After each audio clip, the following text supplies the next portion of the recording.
অভিমান ভুলে গেলেও অপমান ভুলে যাবেন না কখনো।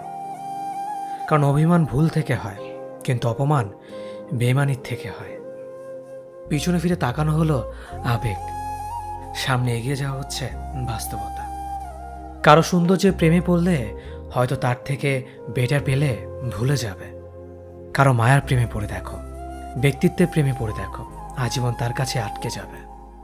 কার ভেতর কেমন মানুষ লুকিয়ে আছে সেটা শুধু সময়ই বলে দেয়। ম্যাচুরিটি শুধু বয়সের সাথে আসে না, জীবনের কঠিন বাস্তব অভিজ্ঞতা থেকেও আসে। শিক্ষিত লোকটি বলল, যাবি? অশিক্ষিত রিকশাওয়ালা বলল, কোথায় যাবেন?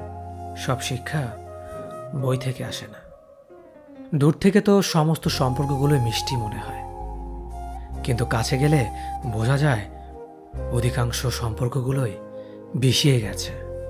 হার মেনে নেওয়ার নাম জীবন নয়, এ সমাজে লড়াই করে বেঁচে থাকার নামই হলো জীবন।